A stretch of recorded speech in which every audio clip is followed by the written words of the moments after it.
time to LOL. Listen out loud, that is.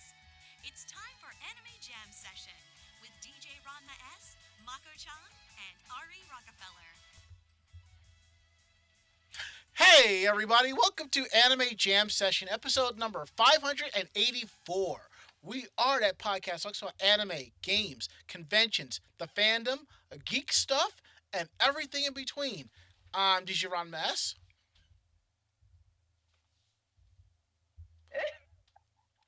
We cannot. Down again. I'm Ari Rockefeller. I'm Mako-chan. Okay. And I'm Barry Mellon. And if you notice, behind Barry Mellon is a fireplace. That's where she throws all of her ritual sacrifices to keep you to stay as young and lovely and powerful Giving as she away is. my secrets, Ranma. Giving them away. Yeah, Selling the whole farm. you have to understand, Barry, as attractive as you are, people will line up to be honored to be sacrificed by you. Yeah, I mean, it did actually happen in the MMO I'm part of, so you're not wrong. Oh my We God. don't talk about it. We don't talk about it. Oh my Let the God. sacrifice begin. Substance, the siren. Welcome, welcome. Let Oh. the simplifice begin. Wait, No, I don't like that. No. wait. Did you just say simprifice? That's Yeah, what he said. combination of But simp and that is a word that sacrifice. is shadow banned, okay? I mean, Barry, I'm just saying, you might It's not. funnier than the sword, after all. Look, Barry, I'm just saying. I know simp is not a word in your vocabulary, and it's not a word that you like. But just imagine you going on stream and all these simps just show up and just throw biddies at you. I mean, Yeah. okay. I'm not. I'm getting back to streaming slowly but surely. But I mean, we can. Let's talk about this in weekend day. You know, so we can move. Oh my God, I'm. Great, getting we've closer. already broken Anyway. her. I know. 404 error. Apparently we had some Whoops. ads. I'm sorry about that, guys. All right. Some ad So, land. Well, thank you so much for letting us know. Anyway, All hi. right. all right. So please understand. Before I get into the whole throwdown of the show, and this is something that I have talked about on the feed, on the stream last month and January and February and all the.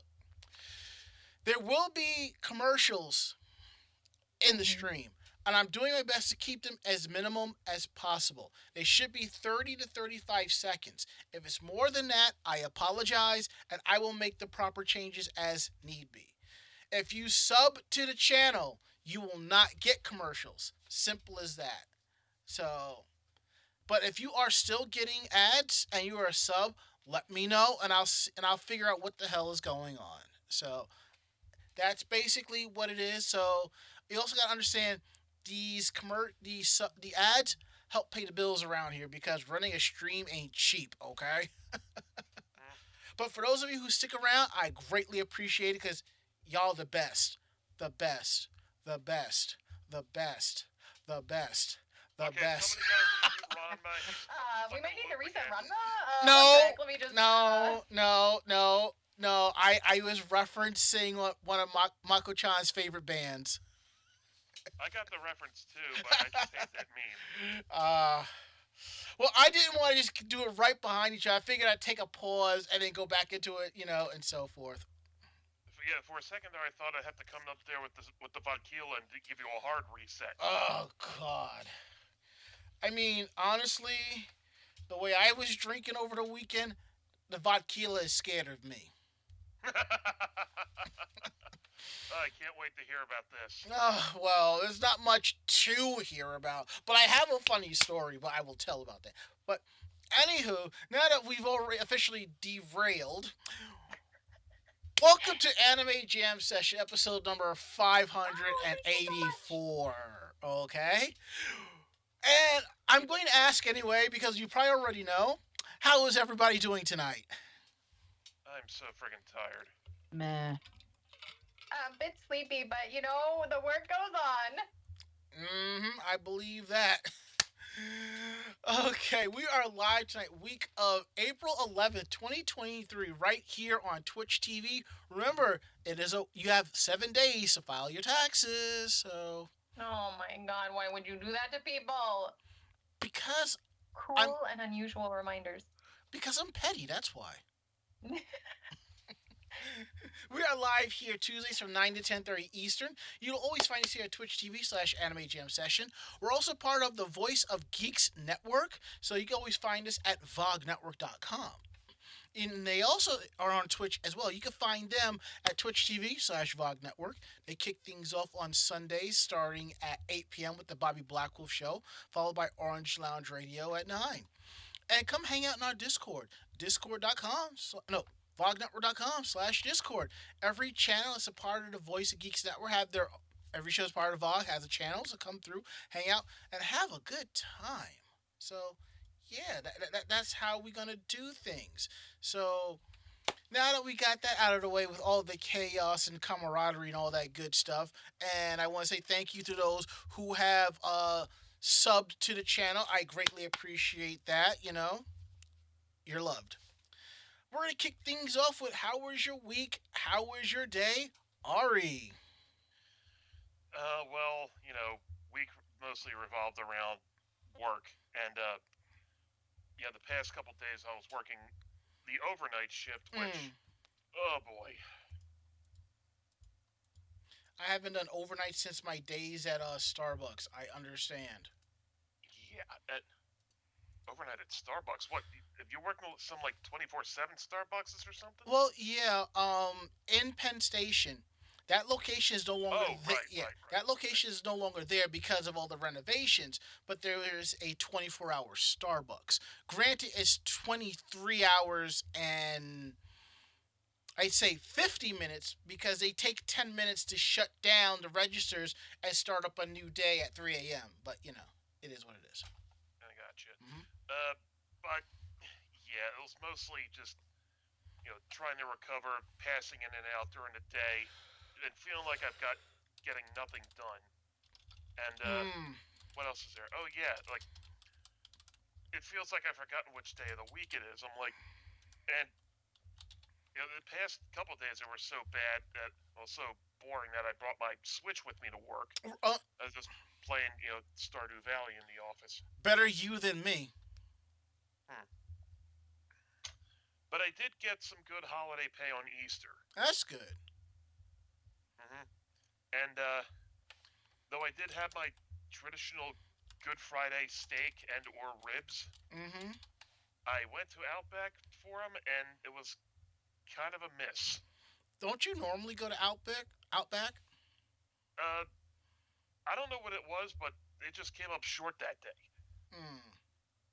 Okay. And there were so many better, there's other and better steakhouses near me, and people were asking me about this one and that one, and this one. There's one really nice one called the Pub, which is I may have spoken about it before. Super nice, but also super expensive. Yeah, that's the thing. It's every Saturday I order takeout. My way to give back to the community. So, and it's I want to order a steak, and I check out the steak houses, and I'm just like, fuck, I'm ordering from Outback. But you have to understand, I get a tasting for steak maybe once a year or twice a year, if that, and it's usually steak salad or steak something, not just a standalone steak with a potato and all of that. Last year at Castle Point, there's an Outback right there. I got a steak. This year, I'm probably going across the street to B-Dubs. Yeah. And, but other than that, it's just been really slow. Ugh, Careful. Me. But yeah, here's a hoping that things will start going better. I won't be on the midnight for. I'm not scheduled on midnight for a long time unless I get called in for overtime. I totally get that. Just having some tea, by the way. See, now, Bonds06 says, there's a P.F. Chang a block from me. Never had him. See, now, here's... They're good. Pretty good. Now, here's my thing. the fact that there is a P.F. Chang in New York City, thousands of Chinese restaurants, and there's a P.F. Chang's. Much more cost-efficient ones. That kind of like the same way with Panda Express. I want to see more of them because, fast food Chinese sounds good, but I don't want them to come at the expense of the typical local, independently run Chinese restaurant that's always just fucking bang on. Now, here's the thing. Granted, you could go to a local Chinese restaurant and get it for about the same price, if not less, but they're making it fresh right in front of you. But at the same time, yes, P.F. Chang's is a chain. Some of them might be franchise. So it kind of goes either or. You're either helping a family feed their kids or you're helping a single parent, this or that. It's like either or. And let's say you prefer to go to the local Chinese restaurant. Do that. Because somebody else will go to P.F. Chang's and buy from them. Let them. So. And now I've started to crave Chinese, so thank you for that. Look, I was craving it Sunday, and it was just like, I'm already in my pajamas. Do I want to get dressed and walk 3 blocks? No, I ordered from somewhere else, so God. Mako-chan, how was your week? How was your day? Not bad. Yeah, basically I I was getting over having pink eye. Figured out last weekend. We ended up getting a door last weekend for the entryway, so that the front room and the living room actually are separated. Mm-hmm. So I was sanding that down so that it would actually close and be flush. Right. And I'm assuming some of that got into my eye, and then I ended up with pink eye. And before we continue, that's basically the reason why we didn't do a show last week. Because as you all know, from time to time, Ari will have to work the mid-shift. And if that's the case, it'll either be me and Mako, or me, Mako, and Barry, or Wild Spice, depending on which week it is and who's available. But Mako got pink eye, and I said to her, let me know how you feel by 6. Again, we do this for the fun of it. She wasn't feeling up for it, which is why we didn't do a show last week. So, glad y'all understand, and you're back with us for more chaos.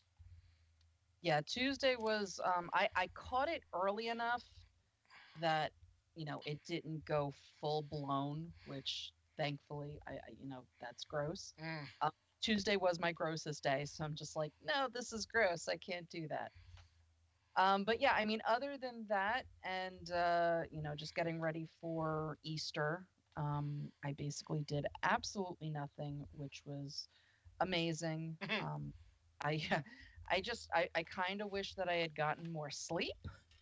Yeah. But other than that, because I don't sleep as it is, other than that, everything was fine. And it was a good week. Oh, that's good. Barry, how was your week? How was your day? How was your month? Okay, well, I guess it's been pretty uneventful. I've been doing some background work because there's just a lot of things that I want to do, and there's some projects that I have to confirm before I can kind of move on with other projects, and so it's just been kind of like a mixed bag. I also have been dealing with some corporeal things that have made it a little rougher to try and get things done, but in general, been working really, really hard and trying to get a lot of stuff done. For those who've been following the channel for a while, you can see that obviously the location that I have found myself, it's a much cozier looking castle, and I've definitely set up a nice little cove here, a little cave for myself. So I'm quite pleased with how it's turning out. So basically, you caught a good deal during this pandemic on a new castle. On a castle, yeah. dreams maybe dreams, but sometimes you're able to catch one, and when you can, Well, you gotta work really hard on it. so true. But yeah, basically, it's just been kind of like doing a lot of improvements and learning. There's a lot of technology stuff that I've been kind of teaching myself, and it's a little harder because I'm not an audio engineer. I'm not a visual engineer, 3D engineer, anything like that. So it's a lot of it is teaching it myself, and also like I've been trying to post more videos and things of that nature for my community, and it's when you're not as versed in film or video editing, it's a learning process, and you take a way more time to do like simple things that I know that a professional could probably do in 2 or 3 minutes. It takes me 15 to 20, and it's all a process. I think at the same time, I'm happy that I'm learning these things because it helps me to become a better creator, and a better little dream demon. And it it's just a lot of learning on the job, and you know how that goes. Yes, I do. But yeah, in general, it's been I don't know, it's been like busy, but not like how do I? It's like busy, but it's not like. I'm trying to think of the best way to describe this. It's been busy, but it's been not like hard busy. It's just been like learning a lot of things. Mm, I hear that. Hmm. All right. So my weekend day has been basically, usual work, so on and so forth. I had Friday off because of Easter, so went went to go see the Super Mario Brothers movie, full decked out as Luigi, and as always, I go into the movie with zero expectations, no matter how well I know the source material. This movie exceeded my expectations and then some. I absolutely love it. Got That's home. good. I got home. I pre-ordered the CD soundtrack. I pre-ordered the vinyl soundtrack, and I was able to track down a digital copy of the soundtrack. Oh, jeez. Let me tell you, the main reason why I did it was for the background music alone, because I was able to identify 90 to 95% of all the background music. It was from Super Mario Brothers 1, Super Mario Brothers 3, and Super Mario World, and I thought it was great. So, and I will say one thing without giving spoilers. The way Mario defeated Bowser, if you could do that in the video games, it would be so easy. So easy. And that's it. That's all I'm going to say. I had some issue with how Bowser was portrayed, but given how his character is in the video games, it's understandable, and I will not go into that because again, that will be a bit of a spoiler. So I'm just gonna leave it at that. So Saturday, I had went over to a friend's house. He was having a friend flew up, him and his partner, and they had like a birthday party at a friend's house. This was the friend's house I was at. This is the person I was building the DDR PC for. So I finally got it up there, and we all hung out, and we had all kinds of mixed drinks. And I'm talking, people were mixing drinks who have never mixed drinks before, and you're saying surprise me. I like these people. Now here is a funny story. Now, we've probably all been there where a friend is talking to you about somebody and they mention their name and you're thinking of another person with the same name. And you're just like, wait, you're getting this all confused. So, my friend sat down with me. He's like, yo, let me talk to you about something. And I was like, what's up? And he goes, I've noticed you have been tagging MJ a lot in your posts.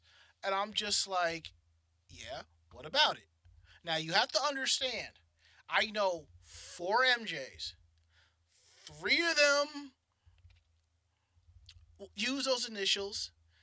2 of them use those initials on Facebook. So I was able to figure out who he was talking about in a way. And he's like, look, and the conversation was going as if I was flirting with her, trying to get her attention, and I was just like, uh, no.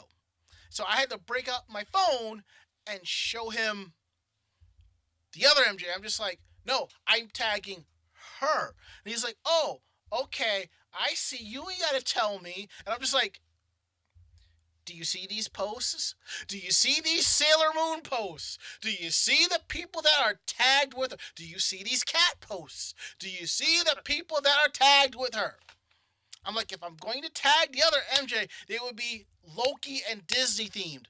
When was the last time you see me a Loki or Disney themed meme or anything on my Facebook? I think he gets it. But I understand. But the fact that he was assuming that I was trying to get involved with somebody, I was like, yeah, it's not that you overstepping the line, which I didn't think he was. It was more like, yeah, you're kind of digging in the wrong hole there, dude. So. And Bonds006 says, yeah, same names can create unintentional conflicts on social media.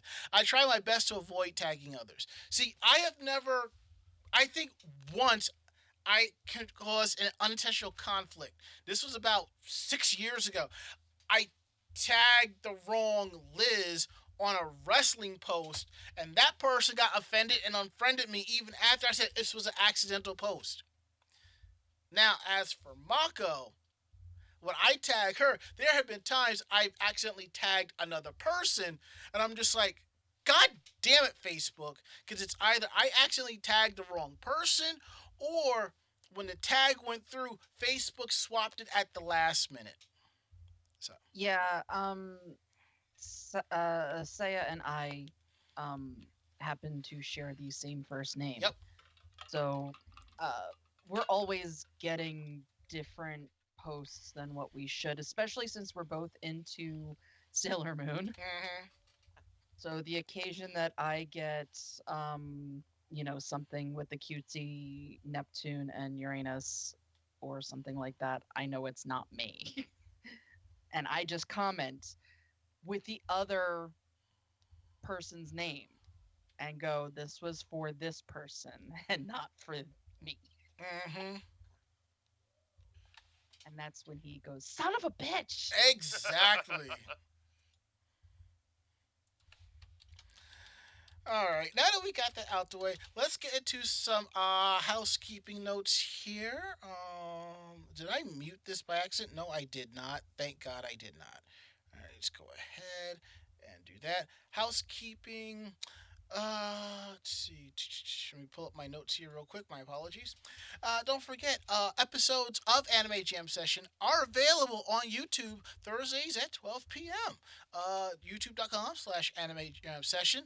Click on Podcast VODs and you'll see Podcast 2023. It's all there in writing, so please enjoy those. And our next round of conventions coming up. Let me pull this list up back again. Is KoguraCon, and I believe, actually, no, I think Castle Point is our next convention, April 29th to the 30th.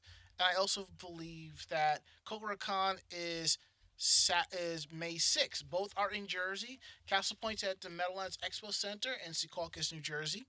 And KoguraCon is at Middlesex Community College. So definitely swing by and check out those shows.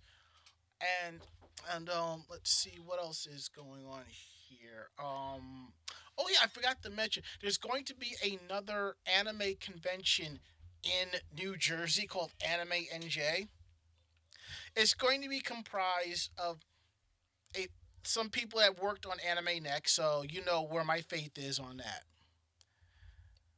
And the interesting part is it is still 10 minutes from New York on the Rockland County side. And it's sponsored by Media Blasters. Well, at least one thing's for sure, there will be a hentai room. You laugh, But let me tell you, you go to a Media Blasters booth, the majority of the stuff is their hentai, and they don't really discount it, and they're usually sold out by the end of the weekend. Yeah, I know. Whoever says sex doesn't sell has never been in this fandom.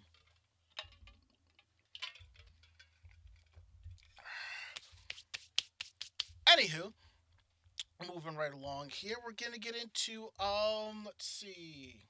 I actually forgot to put this on the outline because I deleted it by accident. So I'm going to put it back real quick. We're going to get into Geek Roundtable. This is the part of the show where we talk more about our geekier aspects of our life, like cool geeky stuff we have been up to. And stuff that we want to share. So what do you have today there, Ari? Like I said, I had I got back into Stardew Valley on the Switch, like the past couple days. But and like I said, since it was just so dead and there was nothing to do on the overnight shift, even on Easter when like we were scrambling to find people to to actually come in and work, I like spent good chunks of time just plowing through the first 2 months, and I even deleted my old save on it because I got like super far in it. I guess you want to call it post game stuff, but I just completely got out of the rhythm of it, of what my farm was actually supposed to be doing. So I was like, just fine, just start new. No big deal. I mean, I still love the game. No, that's good.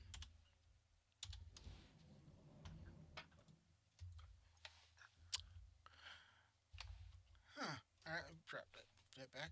All right. Let's see. What else do we have here? All right. What is that you're showing off there, Mako?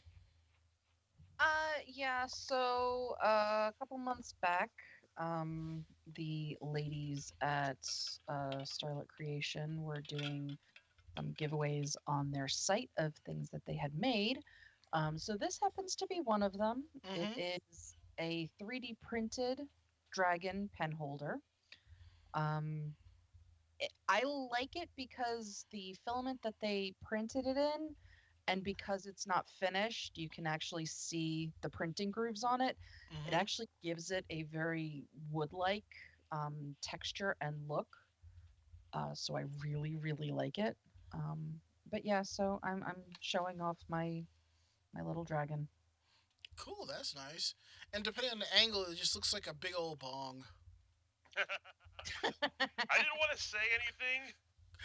See, it is not a smoking implement. I usually do put my pen in there though. I just figured it would probably be best not to have that on screen, so I chose an actual pen. Good save there, Mako.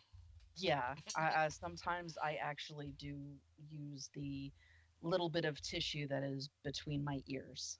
All right, Barry, what have you been up to? Oh, well, I mean, a lot of the projects that I've been working on are trying to. I had a fashion show in February, so I've been kind of recovering from that, and then getting ready. I should be showing back up at AUSA the end of this year. Okay. The theme for that show is isekai. I don't know if I will be following the theme or not, but I do know that chat before I took my hiatus, my break, was very focused. I think we had three full streams, literally just talking about isekai and what it was, and like trying to classify it and talk about the different types and all that stuff, and like what a Western isekai is. But basically, I'm getting ready to start on that collection, and so it's a little bit of that, and just kind of, like figuring out projects to get passionate about. I've also been going out and touching a lot more grass lately and getting more vitamin D. So for those lovelies in chat, if you have been feeling kind of low or like you need a little bit of a mood boost, definitely go outside, get some fresh air and stuff. I've been doing a lot more walking, like reflective walking, which I find very it's not like for self-care or anything. It's just something I know that lifts my mood, and I Mhm. know I don't know, it's been like a really really weird rough last few months. So it's definitely been like trying to find things that are like little bits of happiness throughout like the week or the day, and like just kind of boosting your own mood, be that however, like you find those things. And for me it's like walking. There's like a there's like a swing set that's in the area I'm in, and I like to just walk down there. I know it's like creepy little demon chibi walking down, do a swing set, Yeah, and but but I just but like to, yeah, hang out. And we but just and then we're discussing it ourselves, and we turn away and we look over there, and there's a little chibi demon on the swing set, swinging back and forth. see, but you got to understand something. If the chibi demon is dressed in a school uniform, nobody's going to pay the child any mind because this is normal, and go about your day. And go about your day. Yeah, just the casual demon on the swing set, and the unnerving like squeaking back and forth. You just don't mind that. Don't mind that. Exactly. Okay. All right. So let's see. For my Geek Roundtable, I'm not sure if I mentioned this, but I finished Jujutsu Kaisen after forgetting about it for about 2-3 years because I got anime ADD half the time. So that's done. I started on D4DJ Full Mix. It kind of has a bit of a love life feel to it with the plot, but it goes in its own direction and it brings in a lot of familiar elements from Bang Dream, which I'm really enjoying right now. So I hope to have that series done by tomorrow because I've been kind of binge watching it, like maybe 2-3 episodes a night, give or take, and then I want to, kind of do that to catch up with my winter 2023 titles and stuff like that. So that's all said and done. Let's see what else. If you haven't noticed, I actually have a brand new microphone and arm because for some reason in one of my other Discord chats they're saying they could not hear me and the mic was low. So swapped all that out.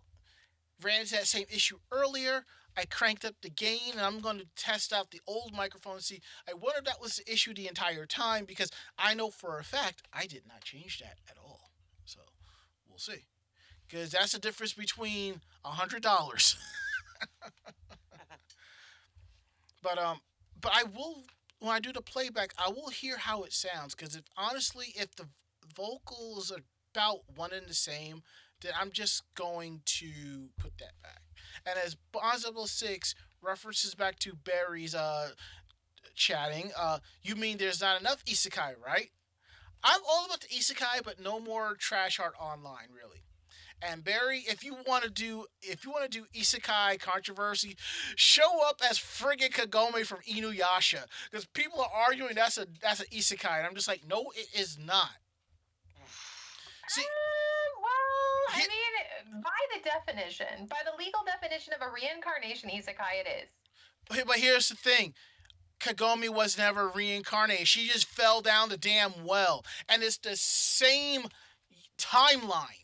It's not Kagome that was reincarnated, though. Yeah, but that's just it. Let's say she fell down and was reincarnated as Kikyo. Yes, isekai. But no. Oh, because they both exist in the same right. timeline, you mean? Yes. It could be like a version. It's one of those things where you're starting to cut hairs. Yeah, I would say Escaflowne is isekai. Because that's it would also be like Sailor Moon. Wait, whoa. I got an idea. Ichigo. You could cosplay as Tanya von Deugenscharf. Who is that? From Yojo Senki, Saga of Tanya the Evil.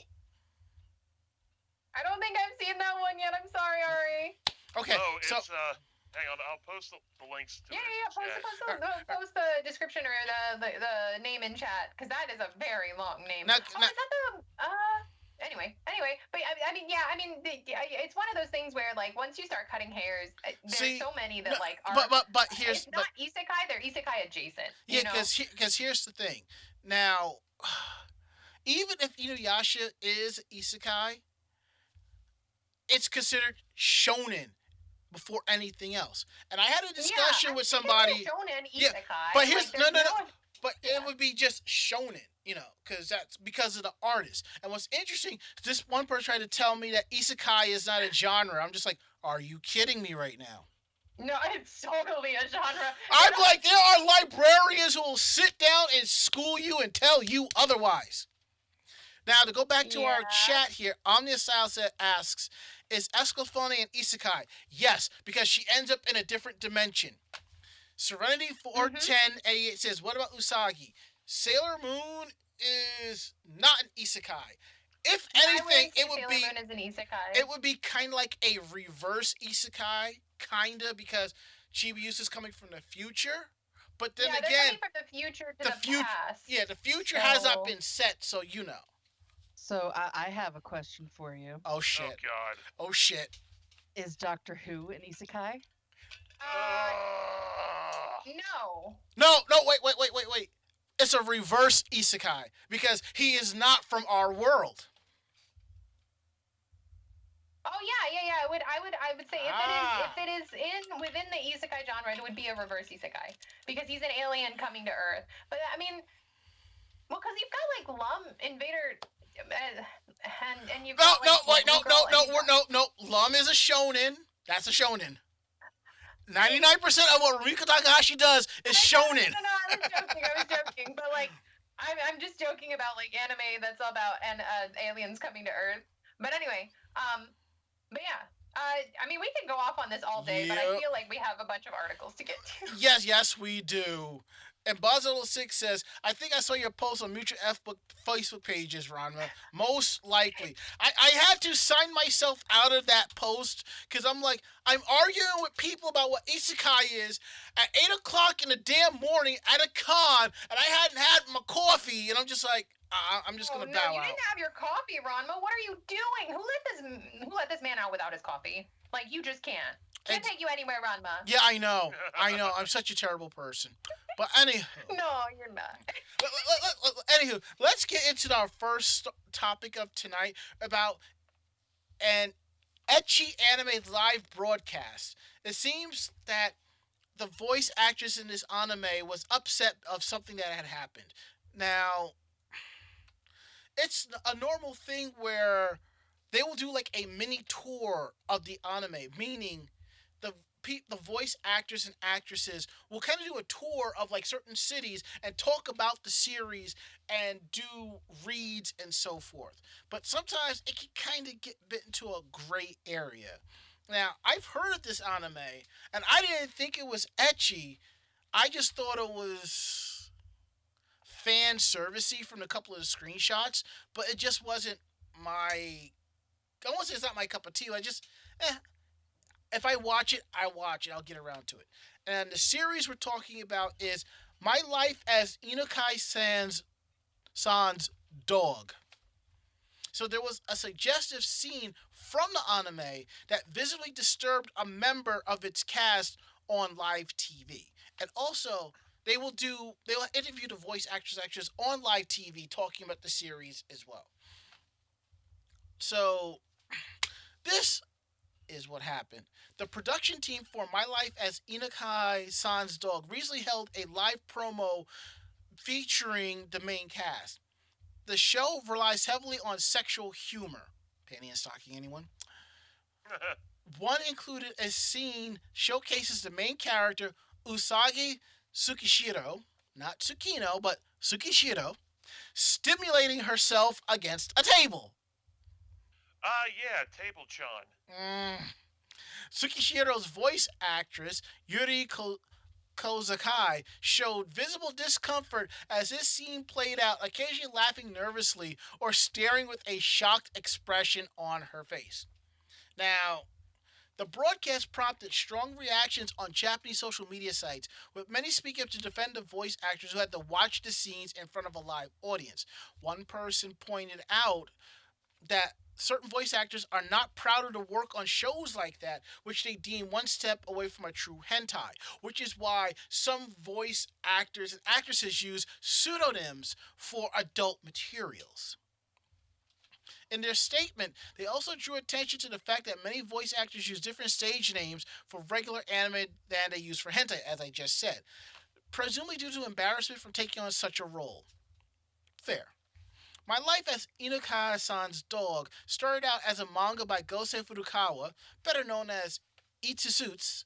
The series debuted on Kodansha's magazine Pocket website back in August of 2020, but has changed publications multiple times over the years. The series' current home is monthly Manga Kichi, which it moved to in January 2023. The manga's plot revolves around a boy who mysteriously transforms into the dog of his classmate, Karen Inukai. Living life as Pochita, the boy discovers a whole new side of Karen, who is quiet and reserved at school, but openly dotes on Pochita at home. Furukawa wrote this series as a comedy with a particularly strong emphasis on erotic humor. Studio Quad's anime adaptation premiered this January of this year. This kind of reminds me of the whole thing between Akane, Pichan, and Ranma, kind of, sort of, Alongside Yuri Kozakai, the anime also stars Saya Aizawa, who was in Mushiko Tensei, Jobless Reincarnation, and Shuichiro Umeda, who worked on Zom 100, Bucket List of the Dead, as Karen Inukai and Pochita, respectively. Additional cast members include Mayu Sagara, who is in Love Live Nijigasaki High School Idol Club, as Mike Nekotani, and Aya Yamamoto, who is in Leviathan The Last Defense as Pochita's mother. The series director Takashi Ando has served as episode director for several popular series, including Attack on Titan, Sorcerer Stabber Orphan, Vinland Saga, and The Prince of Tennis. So, now, I will say this. When you're in the booth by yourself, you're a lot more relaxed. You see what's coming up. So it's okay to get into that. Even though the directors are watching, but they're not directly watching. They're just like making sure that everything is okay. And then the playback, yeah. I mean, for example, this was Big Apple Anime Fest 2000, I believe. I think it was New Tech Digital. They were doing hentai. And what they were doing was they were actually getting adult actresses to dub the roles. And they had a premiere for one of them, and the adult actress actually walked out because she was so embarrassed by what she saw and heard her character do, which I do understand. So that's a little, some might say it's hypocritical or ironic, but sometimes it's like, when you see it come back to you, you're just like, wow. I don't know about you, but when I was in elementary school, we did a lot of plays and stuff like that. And from time to time, when we would get older, they would show us like what we did in second or third grade, and some of us found it funny, and some of us found it a little bit embarrassing. Also, in a way, it's no different from if your parents showed photos of you as when you were younger or video. Because at the time, it was cute. You kind of knew what was going on, but then as you're older, you're just like, please don't do this. Please don't do this. It's like that. So it's a little crazy. It's a little chaotic. So hopefully from this, they will kind of learn not to do this again, or if they do, pick a different scene.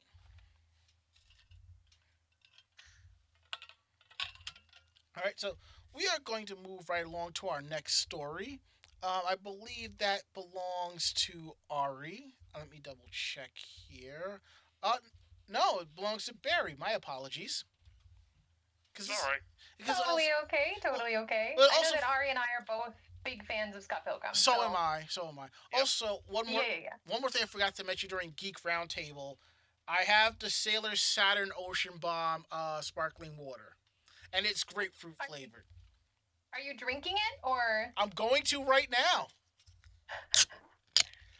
Remember, I drink. There you go. That sweet seltzer can ASMR. We'll make a VTuber out of you yet.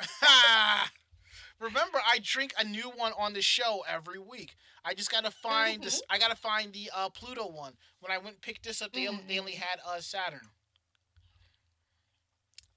Actually, that's pretty good. Go for it. Yeah. So, for those of you who are Scott Pilgrim fans, you'll know that the lovely Canadian-based graphic novel, mostly of Western origin, is actually getting its own anime, and the anime is actually reuniting the original cast. Science Saru is officially set to animate a Scott Pilgrim anime that will reunite the 2010 film's original cast, which is wild to think that that first movie came out in 2010, and it is 13 years old. Well, they were talking. Just, Well, they were talking about it for a while. This was going to happen. Yeah. I know a lot of times nowadays it's really hard to get a completely new project that's based off of new source material that hasn't really ever been like properly translated into anime or something like that, and get a production company and all that stuff. But as announced by Netflix, the returning cast will include Michael Cera as Scott Pilgrim, Mary Elizabeth Winstead as Ramona Flowers, Chris Evans as Lucas Lee, Brie Larson as Envy Adams, and Aubrey Plaza as July Powers. Abel Gongora will direct the series, Edgar Wright, the film's director, Brian Lee O'Malley, the original graphic novel series author, and Ben David Grabinski are credited as executive producers. Based on Brian Lee O'Malley's Scott Pilgrim graphic novel series, Scott Pilgrim vs. the World, it follows a young musician who must battle his new girlfriend's 7 evil exes while playing his way through battles of the bands. Science Saru has previously animated for Western titles like Adventure Time and Star Wars Visions. Details on when it's going to air are yet to be revealed, but considering it's on Netflix, I'm sure that we'll get pretty regular updates. Whenever they have a pretty popular series, they're not very shy about trying to make money off of it, so I'm sure we'll hear more often than not. Well, there are 6 books, in the series. I expect this to be either one season of 12 episodes or 2 seasons of like 10 episodes each or something like that. Could be fun. I am kind of looking forward to it, but at the same time, I'm not, because I'm not a fan of Michael Cera. I just think he's a terrible actor. And as TheoX75 says, the movie still needs a sequel. I mean, if you can recast Scott Pilgrim, by all means do that. But at least the Scott Pilgrim anime, we're going to get better character development, and we'll get the real freaking ending, so... So, we'll see how that goes. I will watch it. I will definitely watch it. And who knows, maybe I'll cosplay Scott Pilgrim again one more time. Maybe we'll get the band back together. Heyo. I will say, Mako will make a good Kim Pine, though. But didn't Mako already cosplay Kim Pine? I like distinctly remember this. I think the 3 of us walked around in somewhat cosplay. Like casual costume, yeah. Because I do remember bringing Ramona somewhere. But it was Zenkai, and remember Ari showed up as Stephen Stills. The tail. Yeah. So I guess we'll have to do it again, and my friend Tori will show up as the Bifurious Evil X. Honestly, in real life, I think her and Barry would get along just fine. They'd be awesome. I'm sure. Okay. Moving right along. Now, this was talked about on Orange Lounge Radio this past Monday, and they talked about how this lawsuit kind of covered different gamuts, and it falls into the anime gamut, and I'm just like, are you kidding me right now? I understand protecting your trademarks, but this is a little bit too much. So, Ari, tell these people what I'm talking about. Oh boy. Yeah. Hang on, let me bring it up. I minimize the wrong window. Been there, done that. Pokemon and Monster Hunter named in trademark complaint filed by Monster Energy. Yeesh. So according to Automation, the popular energy drink company Monster Energy had filed a complaint with the Japanese Trademark and Patent Office asking them to cancel the trademark registration for over 130 companies with the word monster in it. As Pokemon is the abbreviated name for Pocket Monsters, Pocket Monsters X, Y, and Sun and Moon were both named. They also named another video game franchise, Monster Hunter. Monster Energy claims customers might have mistaken Pokemon XY to be part of their Monster Energy trademark. I have no fucking idea how they could do that. Why I did I can't. just read that? I can't see that either. I can't. Ultimately, the trademark and patent office refused their complaints, saying no confusion would occur. We don't know if they said fucking duh at the end of it, but we have to assume that they did. They also went after a smartphone app called Monster Strike, which the complaint specifically targeted the abbreviation MONST. Again, how could people make this mistake? They must have some real shicey lawyers working for them. The company claimed the Toronto Raptors logo, which depicts a red basketball with a Velociraptor's claws ripping through it, and because they said it was too close to the M, and I'm having a fucking headache right now.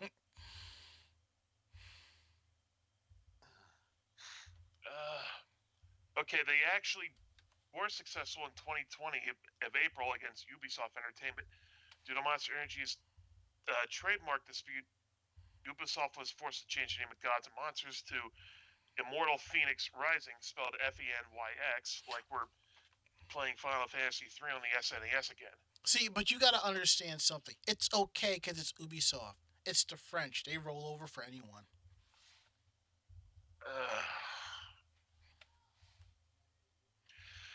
But yeah, I had only just heard about the lawsuit itself, like a day ago. Even before that, I was seeing memes of, people not taking it taking it seriously, like the one of like two guys laughing and labeled Pokemon and Monster Hunter, laughing and then beating the guy speaking. I'm like, oh, like, did they legit think they were going to get away with this? See, it's one thing to be proactive about your trademarks. And some people hate it when companies do that because they have to protect the trademark and the IP, because if they don't, they can lose it. It has happened before. I know Monster Energy is doing this because it's free advertisement. Oh, of course. That's why they're doing it. The fact that they're actually winning some of them is not even what they're looking at. They're doing it because it is ridiculous, and as we're doing, it gets talked about a lot. The only reason why they do it. Yeah, I know somebody who ran our burlesque troupe. She lost the name trademark. Things like this happen. Now, it's another thing if people are contacting the company saying, are these two products related? Now, if that was me and I'm running the company, I would say no. I'd reach out to that company and be like, let's collaborate. Let's make some more money. Just saying. I mean, I think Monster and Capcom would have printed money if they collaborate with Monster Hunter. I think that would have been friggin' awesome. But that's just me. You get a lot of monster-themed skins in game. Yeah. Or instead of the M, it could be a different creature with the M logo. It could work. But no. I mean, but Mako is right. I get that. But this is basically the short and quick and fast way to make money. Spend $50,000 on a lawsuit. Return on investment, $2.5 million because of the publicity. Joint collaboration, $150,000. You still do $2.5 million. The less effort is route to way to go to make more money to fatten your pockets. Such bullshit. Anyhow. I am going to turn things over to Mako-chan because she's going to tell us about some cool animes that are turning 50 this year. Yeah, I saw this and just had to really comment on it. Mainly because some of these I know by sight. These I know by name, and some of them just flew right over my head. But this is 10 anime, and that could be anime series or anime movie that happen to be turning 50 this year. So number 10 is The Adventures of Koro Bokul. And what this anime was, it's a children's series focusing on a human, Eiji Santa, and three gnomes, Bokaru, Koskos, and Love Love. And while the original Japanese airings may be hard to locate, with some actually considering it lost to time, the series became super popular in Italy. And so it's actually found online under its Italian title, which is Gli Nomi del Montag, which, not for nothing, is kind of fun. But they're also, because of the way that it is, with an emphasis on nature, childhood whimsy, and lightheartedness, Adventures of Korobokul is cited as laying the foundation for future Studio Ghibli films. Hmm. And then for number 9, we have Little Wansa. This is a story of a puppy named Wansa who searches for his mother after being sold for some measly pocket change. Wow. It's a 26 episode run, with the first 21 episodes just being, kind of lighthearted, and then the final 5 take that dramatic turn as the puppy tries to find his mom. This was created by the quote unquote god of anime, Asuma Tetsuka. And Wansa started out as a simple mascot for Sanwa Bank, who was a major company at the time.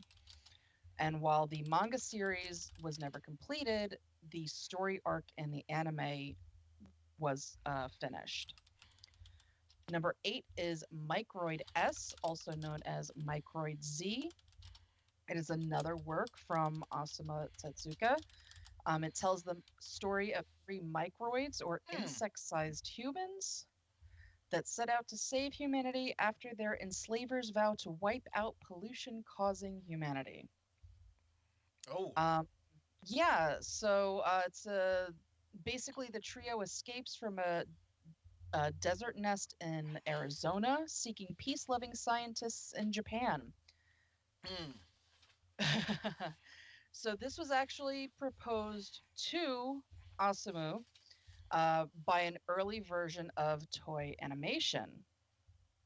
And they asked for a small hero to contrast against heroes who only get bigger. So, that was kind of cool. Number 7 is Doron and Makun. Uh, Dororon and Makun, also known as Satanicus, is the story of a hot-headed and perverted Enma, the nephew of the Judge of Hell. Sounds like somebody that works for this podcast. He is sent to Earth by his uncle to arrest demons who have escaped hell, but usually ends up killing them instead. Potato. Yeah, this was one of Go Nagi's most popular works in Japan and is a pillar of the horror comedy animation. Yeah. So they did actually do a remake of this in 2011, which was more in line with a suspense horror than the original comedy horror.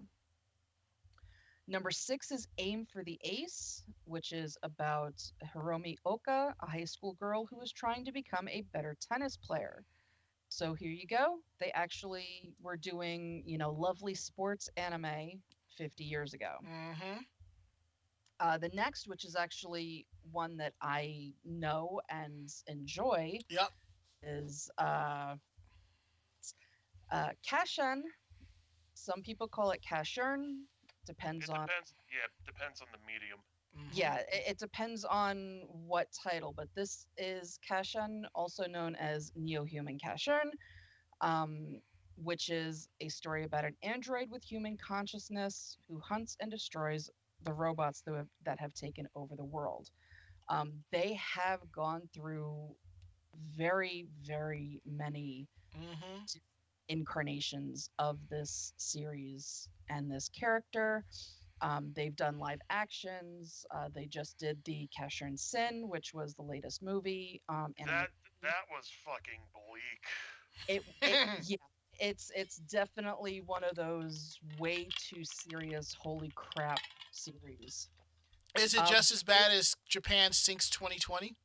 Yeah, Oh. but Kashan is actually created by Tatsuo Yoshida, who does Speed Racer and Gatchaman.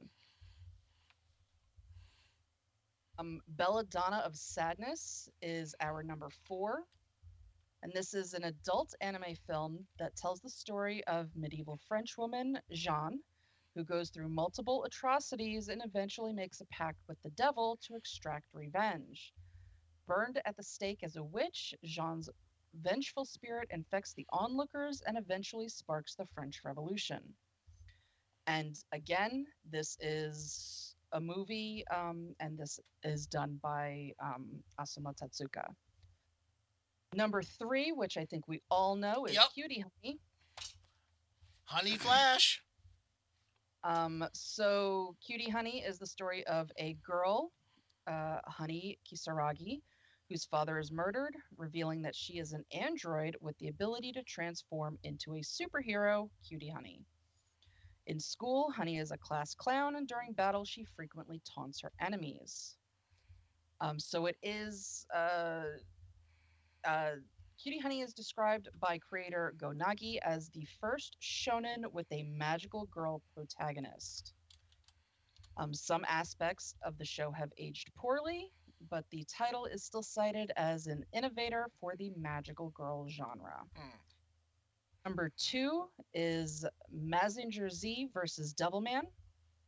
This was a crossover movie for 2 of Go Nagi's popular properties, Mazinger Z and Devilman. In the film, they battle it out over simple miscommunication, but then come together to beat a bigger enemy. Mm. And they vow to remain friends. And number 1, which is one of the most popular series in Japan, Yup. is Doraemon. So this series is still ongoing. It is, as I said, one of the most popular series in Japan. It is one of the highest grossing media franchises of all time and has the most animated movies listed under the same property in Japan. Doraemon is considered a cultural ambassador and is consistently used as a mascot for product and event promotions. What's interesting is years ago, I had a TurboGrafx 16, a very underrated gaming console. And on this game, one of the games I had for it was called Crater Maze. You basically went around this maze digging holes, and you got power ups to dig longer holes and stuff like that. And eventually ended up losing the turbo. I think I lost the TurboGrafx. I don't know what happened to it, but I came across it through emulation, and I found out that the game Crater Maze is based off of a Doraemon game. It's the same game, but they just changed the characters for an American audience, and I thought that was kind of interesting.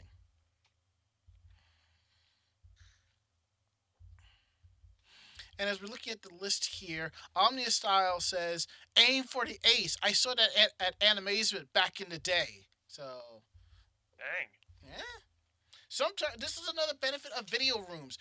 You never know what you're going to stumble into. I think that I understand the value in video rooms are going down due to availability and licensing and so forth, which I get. But I think it'd be kind of cool if you had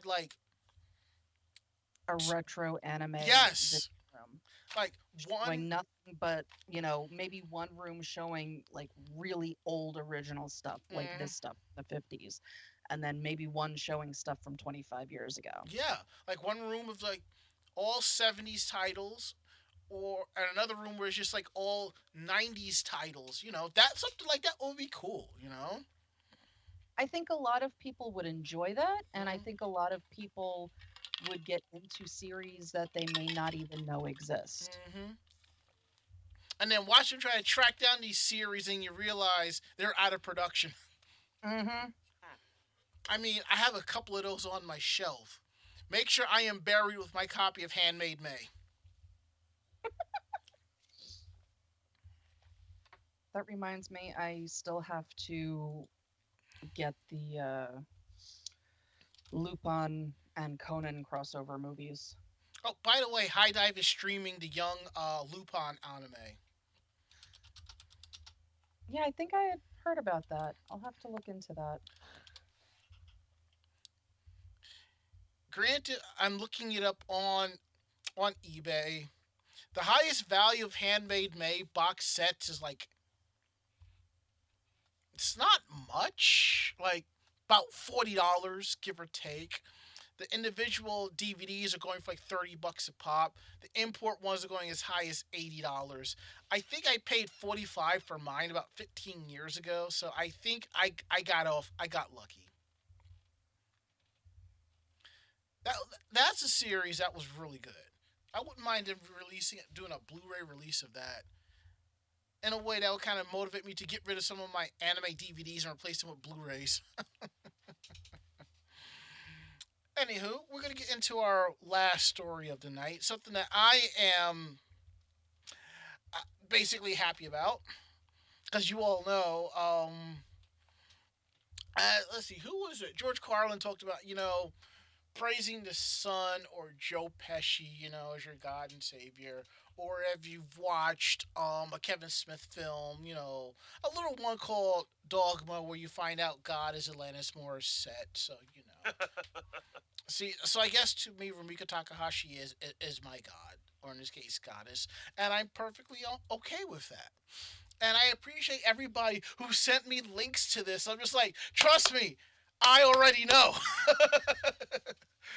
But the thing is, if you didn't hear, the mangaka Rumiko Takahashi, creator of Ranma One Half, Urusei Yatsura, Rine, Inuyasha, Mermaid Saga, Rumik Theater, and a few other titles, has been knighted by in France. The French government conferred the Chevalier de l'Ordre des Arts et des Lettres, which translates to the Knight of the Order of Arts and Letters, decoration on mangaka Rumiko Takahashi last Thursday. Really cool. Takahashi received a decoration at the France ambassador's residence in Tokyo. Since making her debut in 1978, Takahashi has created such manga as Urusei Yatsura, My Son Ikoku, Mermaid Saga, Rumik Theater, Ranma One Half, One Pound Gospel, and Inuyasha. In her career of over 4 decades, many of her works have become internationally popular and inspired anime and live action adaptations. Takahashi ended her Rine manga in Weekly Shonen Sunday back in December 2017. The 40th and final compiled volume of the manga shipped in January of 2018. She launched a new series since called Mao in May of 2019. Takahashi was also inducted into the Harvey Awards Hall of Fame in 2021. She was similarly inducted into the Will Eisner's Comic Awards Hall of Fame in 2018. Rumiko Takahashi also received the Fall 2020 medal with purple ribbon from the Japanese government.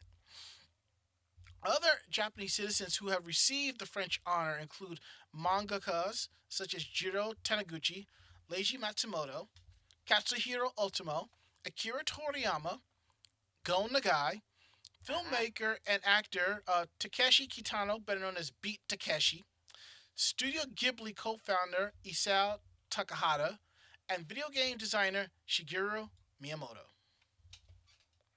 So I think that's really awesome. Hmm.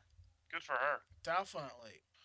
Now, with all the honors she gets, how I wonder how she like reacts to it. Was she like, okay, another one for the pile? No, she'll be up there, She'll talk about it while she's wearing her Def Jam sweatshirt, which I think is the most awesomest thing ever. All right. So now that we got that out the way, Am I turning on the right volume here? Yeah, that's the right one. We're gonna get into the part of the show y'all really like. Meanwhile, in Japan. So, I want the first one. well, Ah, dang it! that was We wanted fast. to- That Well, it was involves cool. trading card games. Of course, I'm going to be all over that. That's fair. That's fair. That's definitely. Yeah. Okay, then I will take the second one. Well, I planned on taking the last one. I actually thought Barry would take the third one, but I think it's kind of precious. But you know, Wait, what do you mean? Let me. No, it's okay. It's Yeah. okay. I like that. I like the second one. all right. And I guess Mako takes the third one. Okay. All right. I actually forgot to open up the soundboard. Let me drop that down real quick. And there we go. So let's go ahead and get into the first story. Take it away, Ari. An Akihabara card shop demands customers use deodorant or leave. A card shop in Akihabara went viral on Twitter over the weekend for being blunt about hygiene to an almost confrontational degree. The Twitter account for the card shop, Trading Card vs. Akihabara, announced on Saturday that employees will be stopping people who they subjectively deem smelly. Those who are stopped will have the choice of either apply some hygiene products provided at the store or be evicted from the premises. And you can see a link to the Twitter post. It says the Febreze freshener spray is free, but the perfumes will cost 10 or 20 yen per dose. Why the methods? They explained that the store has received many complaints about the body odor of its customers. The store has a corner where the discount cards are on sale for as little as 10 yen each, and this area has become a lot more popular as a rate. The common bin. Reaction been varied, so have expressed sympathy for the owners, while others have commented with amusement that, of course, card game geeks would have hygiene issues. And yeah, with the old tropes about lots of gatherings of nerds being smelly and whatnot, Right. I'm with the fucking shopkeepers on this. I don't want you I don't want your stank in here ruining the mood ruining the vibes in the fucking card shop, man. And it'll take fucking forever to get the smell of your ass out of here. Yeah, and it goes double for the Smash Brothers players as well. Oh God! Like, let me put it in terms like this: either put on the deodorant, or I will cast cyclonic rip and wipe all of you out of this fucking store. See, there's a link to the card in the chat. See, that reminds me of the time that I got a hug from a cosplayer at Anime Boston one year because she said I smelled so good. I was like, okay, I'll look.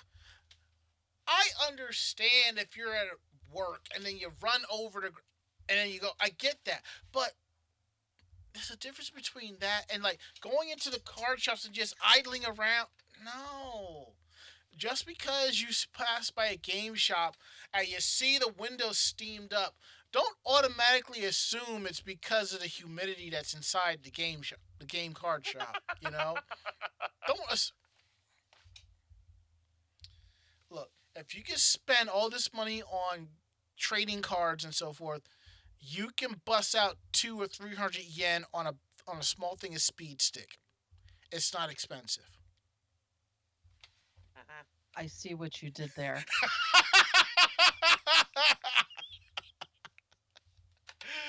I see what you did there. That was the point, and I was kind of hoping somebody would catch it. Yeah, I got it. And for those of you who don't understand what I'm talking about, YouTube, read a book. That's it. It will generally be one of the first 2 or 3 research results. That's it. That's all you need to know. Read a book. All right. Let's see. It's Barry's turn. Alrighty. So, as far as my story, we are dealing with the obviously world's most elegant kickball game being held at the Kyoto Imperial Palace. And for those who've never been to Kyoto or never been to Japan, Kyoto is the like capital.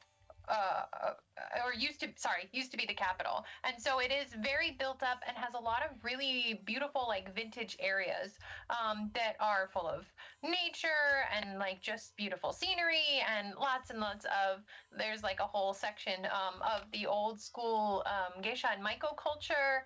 It's just a very beautiful area that's full of a lot of the arts and culture. So to give you a preface for this story, the Japanese Twitter user Yoshimura0303 was recently out and about in Kyoto when he stumbled across a Kimari taking place. Kimari comes from the Japanese words keru, meaning kick, and mari, meaning ball, so the direct translation would be kickball. However, this wasn't the same kickball played by energetic kids in America who kick a rubber ball around a baseball field because they don't have bats and gloves to play with. Kimari is a game that became so popular with Japanese aristocrats and members of the imperial court all the way back in the Heian period, or years 794 to 1185, and the Kimari game that Yoshimura 0303 watched wasn't being played in any old park, but at the Kyoto Imperial Palace. The game was part of a multi-day event organized by the Imperial Household Agency, introducing aspects of courtly life from the era when the imperial family still resided in Kyoto. In keeping with the historical context, the participants all dressed in formal attire from the Heian period, wearing traditional sandals, billowy hakama pants, kimono with luxuriously lengthy sleeves, and high-peak iboshi hats. And it would be very at home in something like Spirited Away. Kimari is a cooperative game, most similar to hacky sack, with the goal being to keep the rally going for as long as possible without the ball, which is made from deerskin, hitting the ground. As you can probably guess from Kimari's name, you're only allowed to kick the ball, not use any other part of your body. As an added piece of difficulty, you can only use your right foot, not your left, and that restriction makes proper positioning particularly important. Despite the stately attire of the aristocracy not being the easiest outfits to move around in. Reactions to the posts have included, "So elegant. That looks really hard. It's like you went back in time. I wish I could have seen this in person. I want to try this myself now." Unfortunately for the last commenter, it's been several hundred years since Kimari was commonly played in Japan, so finding a neighborhood league isn't actually easy to do. On the other hand, as long as you're not a stickler for period authentic clothing and ball materials, putting together a game with friends shouldn't be too hard, especially since the non-competitive nature of Kimari means that you don't need a referee. Just be sure you're not playing somewhere where a bouncing ball is going to bother other people, especially if you're playing in manners-minded Kyoto. And again, Kyoto, since it used to be kind of a more formal area, it tends to be a little bit more strict when it comes to interacting in public spaces. So, just mind your manners, and if you want to get involved with something like that, have fun. That's really cool.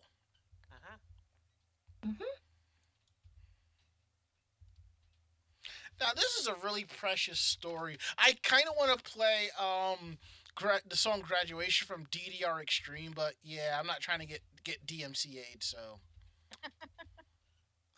And while Mako-chan talks about this story, I'm going to prep photos for y'all to take a look at on the stream.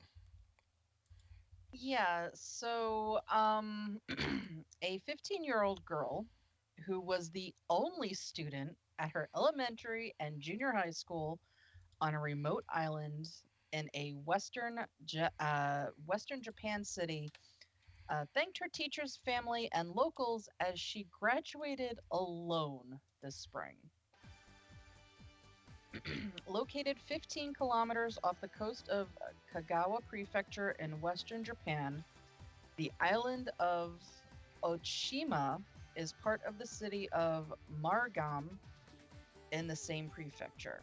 It has an area of 0.6 square kilometers and a coastline of about 3.8 kilometers, and was home to 34 people as of March 1st. She lives in a Harvest Moon game. Yeah. Though fishing is the main industry, the island faces an aging population, and this girl, Akino, is the only resident under the age of 18. Reflecting on her past 9 years in school, she said, "It all happened so fast. I'm just so grateful as I was able to enjoy my life thanks to the support of my teachers, my family, and the people of the island." There are 5 teachers at the junior high school, and some of them played student roles so she could exchange opinions with others during class. Once a week, she also visited a junior high school outside of the island for exchange study. Over 60 people, including those from outside the island, participated in a sports day last June, and she took part in many of the events, including gymnastics, a relay, a dance, and a tug of war.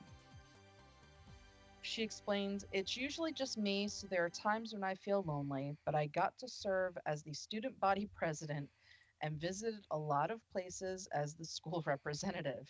So it was a good experience." I guess she kind of had no choice in the matter for that. Oh, that's true. So the 58-year-old principal praised her, saying she is kind and sincere. She worked hard in her studies and showed amazing growth over the past 3 years. So the junior high school was established in 1914 as a branch of Tashima Elementary School. There were 91 students in the lower and middle schools at its peak in 1964, but the number gradually declined. The middle school closed in 2013 when Imanaka, who is this girl, who her older sister graduated, but then reopened in 2020 when she entered. And it will close again after the 2023 academic year. So yeah, I mean that's kind of crazy that she's 15 and the youngest person on the island um, with nobody else in her class. That's kind of crazy. Yeah, because if you think about it, if this was like here in the states, they they would have just shoveled her off to another school while everything closed down. It is crazy, but I just think it was a really sweet thing that they did. That's what you really call That's take. at least sweet. I'm just, Yeah. if it had been here, and it was the distance that this is, because Hmm. it isn't just a small distance from the mainland that she could go over there every day. I'm surprised they didn't do just kind of like a homeschooling kind of thing for her. Hmm. The fact that they completely opened up the school and had to, light it and all of that.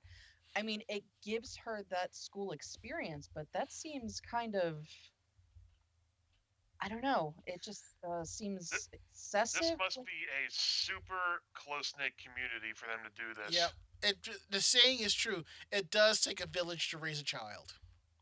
Yeah, the fact that, there are less than 100 people total living on the island.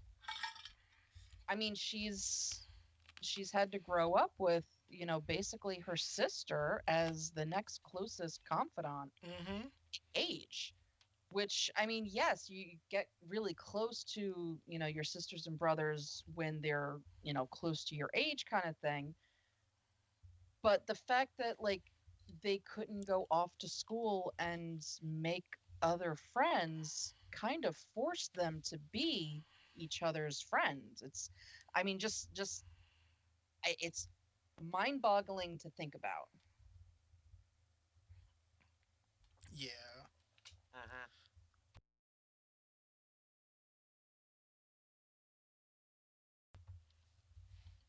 All right. Now we're gonna get into our last story, our last Meanwhile in Japan story, and get up on out of here because, as you can see, we have overstayed our welcome. So our last story of the night is about how a convenience store clerk outsmarts the stupidest robber ever. So, shortly before 1 o'clock in the morning last Thursday, a man walked into a 7-Eleven branch in the Hizako neighborhood of Saitama City. He wasn't there to buy a rice flavored popsicle. Oh no no no! But That he was. sounds disgusting. I know.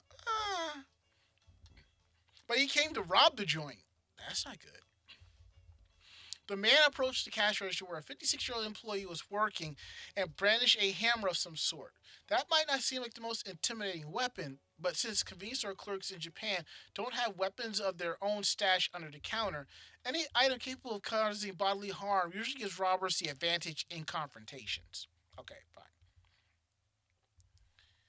Unfortunately for the robber, though, he inadvertently gave up that advantage by giving the clerk an out from his demand. The robber tells the clerk, "Give me your money. You've got money, right?" The clerk said, "We don't."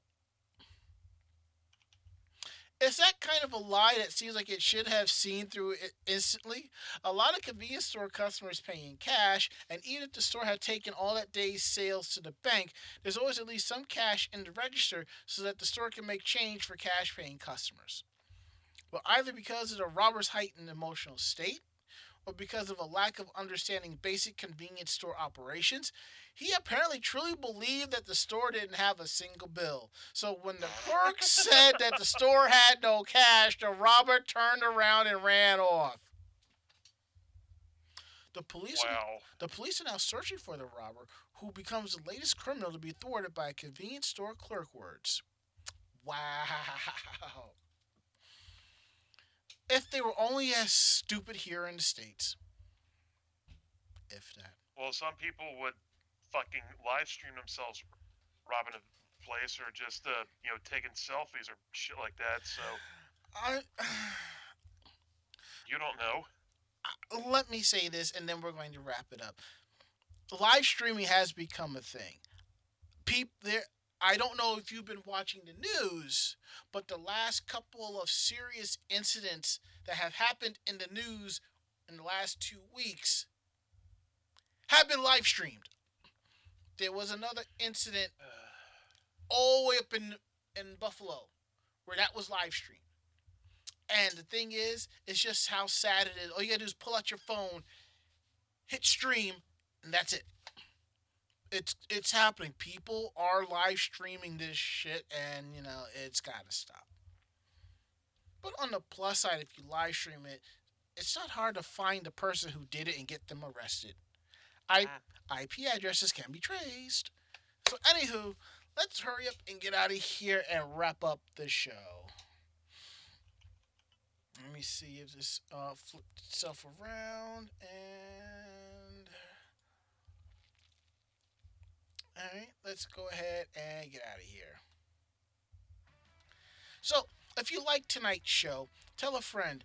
They in turn will tell another friend, and so on and so forth.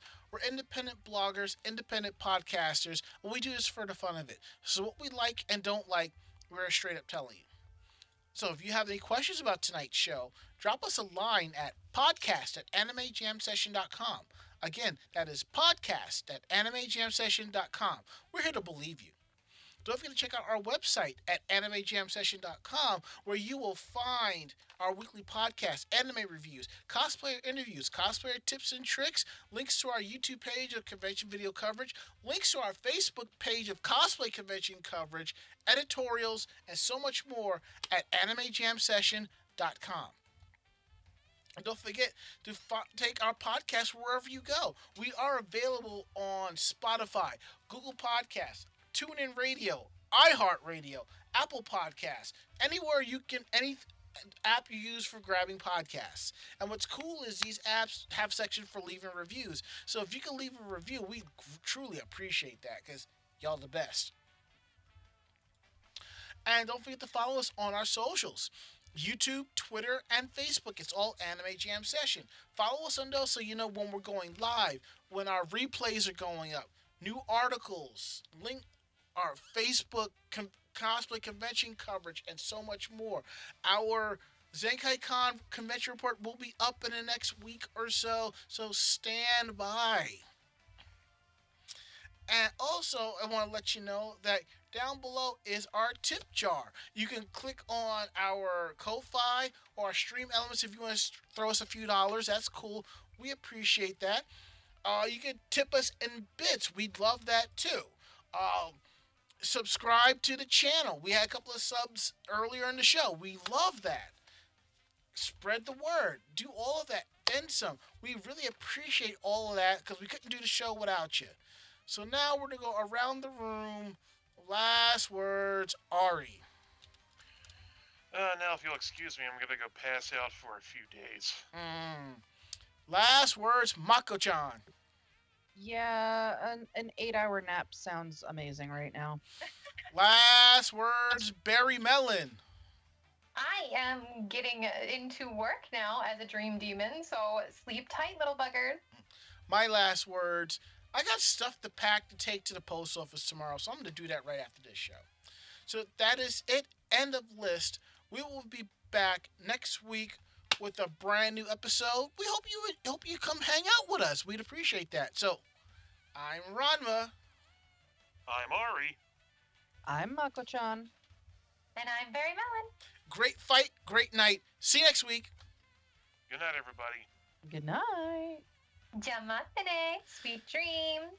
Coming for you, Barry, that's kind of scary. Let's be real.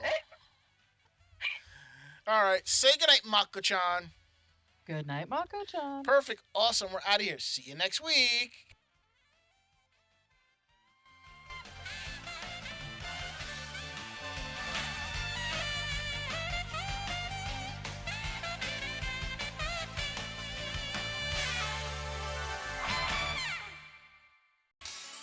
This podcast has been a production of Anime Jam Session and AJS Productions.